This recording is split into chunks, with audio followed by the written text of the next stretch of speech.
Hello, everyone. My name is Bianca Griffioen. I'm an Agile coach and trainer, and I have been with the Kanban University since 2012. Ever since I started in the Agile field, which is late 99, I have encountered a lot of different organizations. And I want to tell you about some experiences I had with 3 of them, and especially around the subject of value-driven decision making. The companies I've worked with are usually very large companies and are very complex organizations. Complex meaning a lot of domains, a lot of stakeholders, hierarchy, a lot of hierarchy, distance between IT and customer side of the companies. And it is pretty hard to add value when you're in the operational part of the company. And the value that you are supposed to make a contribution to are set by the strategic part of the company. So how do you connect those two? How do you get in line, those two in line with each other? And before I start with explaining some of the thoughts I had and some of the ideas we have implemented, some of the experiences we had, I want to introduce 3 companies where bits and pieces are in this story. And the first one is the Ministry of Justice and Security, and especially the part Dienst Justitiële Inrichtingen, which is in English custodial institutions, agencies. So we have like 50 locations all over the Netherlands, and the DJI, which is short for Custodial Institutions Agency, carry out penalties and custodial measurements imposed by the judges. 50 locations, about 37,000 new detainees every year. So large, complex organization. The other organization I want to talk about is the Dutch National Archives, Nationaal Archief in Dutch. And this is a somewhat smaller organization responsible for archiving as well digital as physical archives for persons and everything which is of national interest. They have 125 kilometers of physical archives. And you can imagine that in these digital times, they need to digitalize more, but they also have more things to archive in a digital way. So this is a complex matter. And the last company I would like to introduce is the Schiphol Group. I can imagine that almost everyone knows Schiphol Airport. And Schiphol Group is responsible for managing Schiphol Airport, among others. Schiphol Airport alone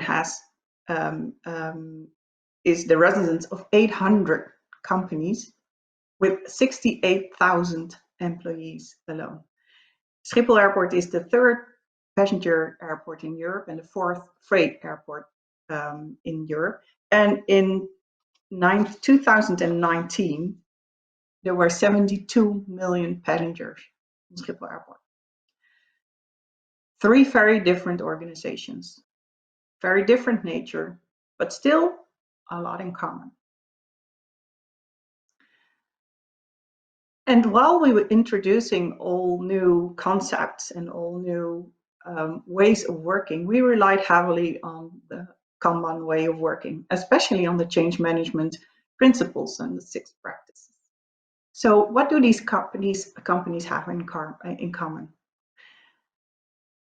Overburdening, that is one thing.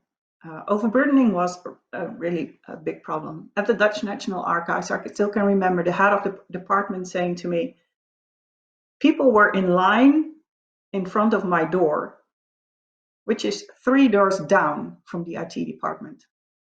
So you can imagine how much people coming to their office every day.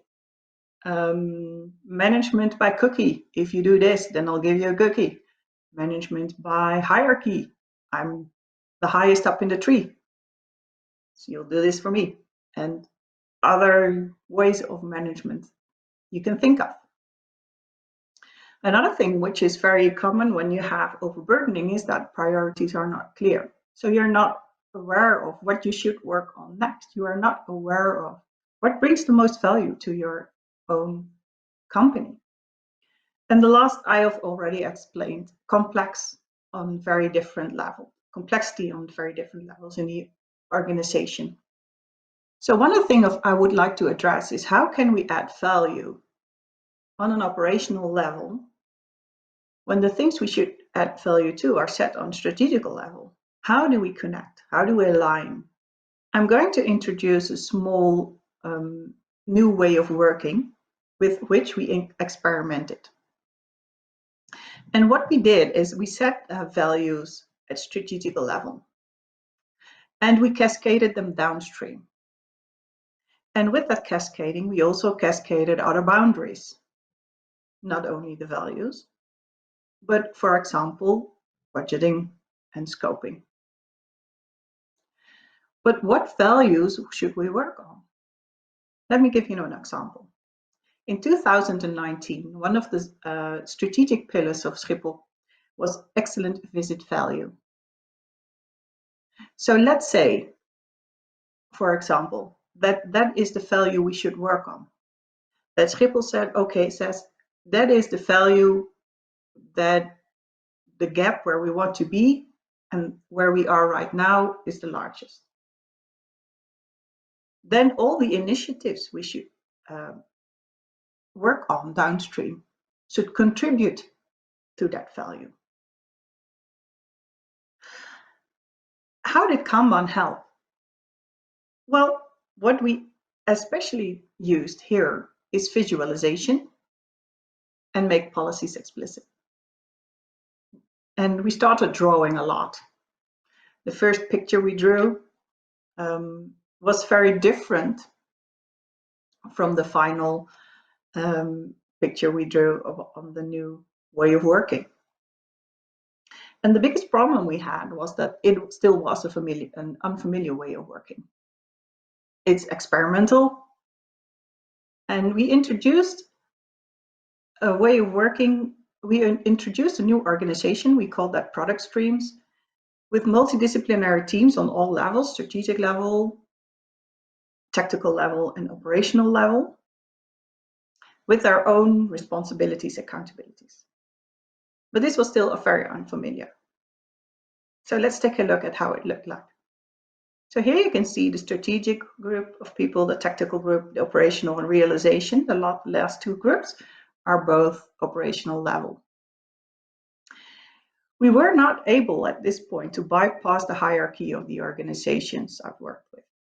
And that had to do with the experimental stage that we were still in.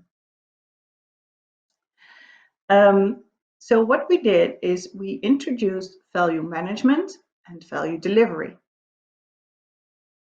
Value management are the values that we should need to work on. They were pushed from strategic to tactical level. And then the initiatives that would contribute to that value were pulled from tactical to operational level. Here you can see what I mean. And we call those values apex features, but you can call them whatever you want. I hear some companies using user stories, using initiatives, using themes, which is all good as long as it resonates within your own organization. But the moral of the story is that strategic level is responsible for value management. On tactical level, there's the tipping point from value management to value delivery. They translate the pushed values to the initiatives.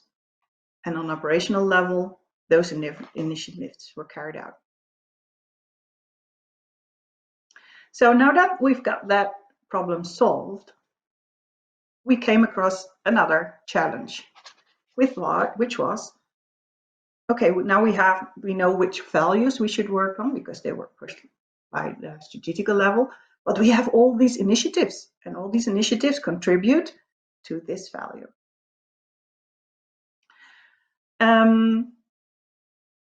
So what should we work on next?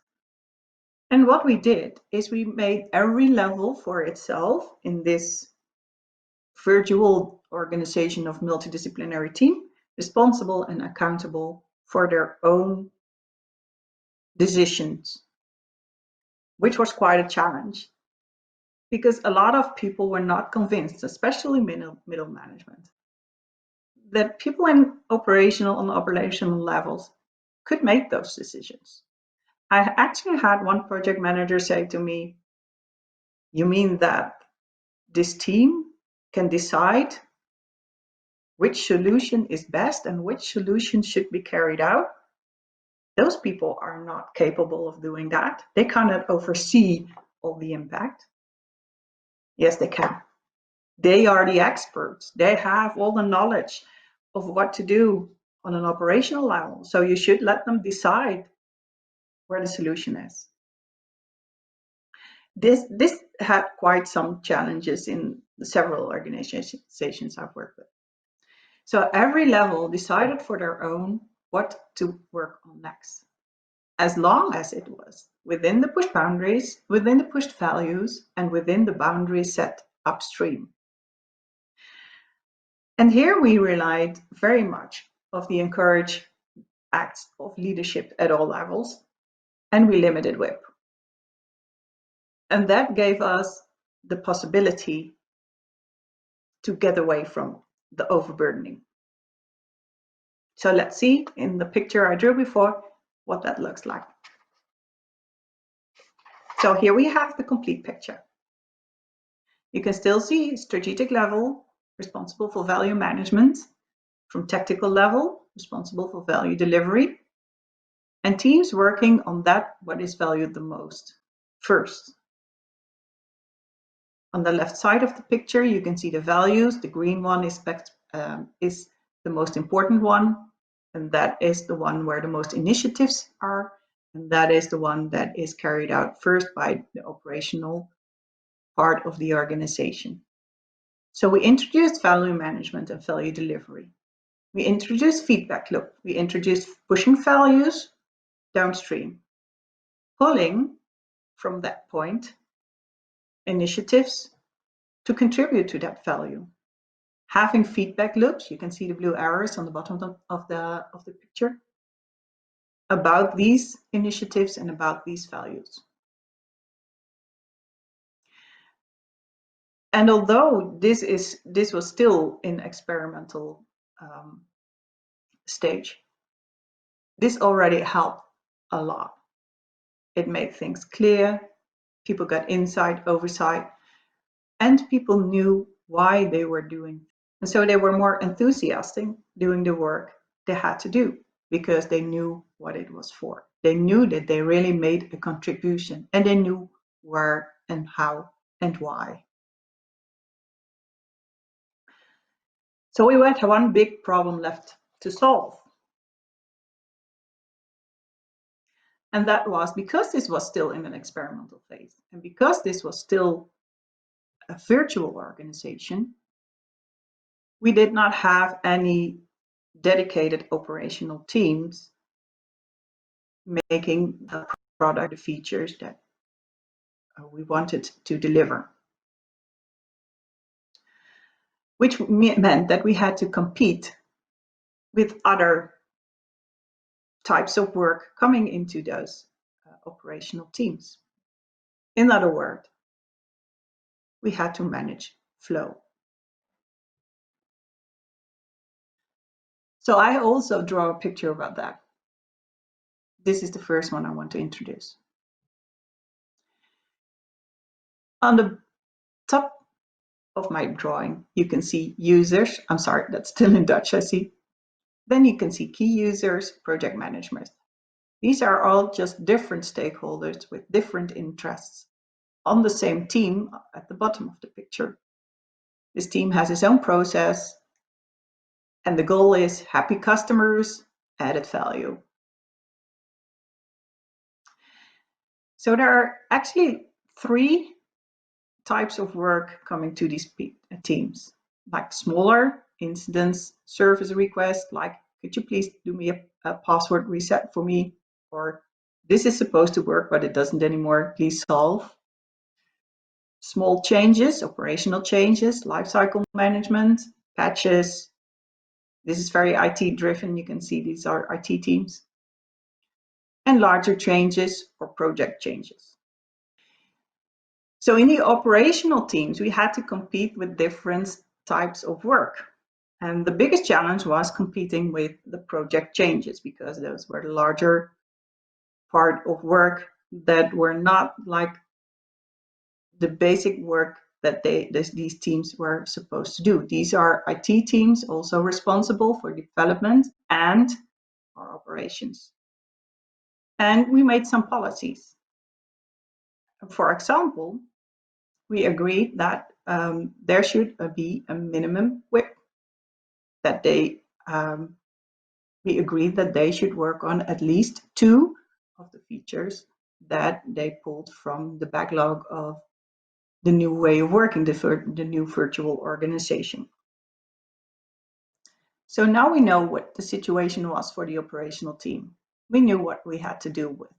We knew which agreements we had to make, which policies we could agree on. And finally, we could let work flow from strategic level, value management, to operational level, value delivery. And finally, above all, the most important thing, add value to the organization as a whole. As I mentioned before, the Kanban change management principles and the Kanban practices were very important throughout these journeys. We relied heavily on them. And although not always named as such, as because the agile way of working already is starting to get some negative associations with some people. And although the different organizations had different starting points and very different problems, in the end, it all boils down to the same thing. We want to accomplish flow so we can add actual value. The biggest challenge we had was closing the loop. Closing the loop from strategic level, operational level, and back again. The river can start flowing, but how does the water get into the river in the first place? And perhaps in my next journey, that's where I should start.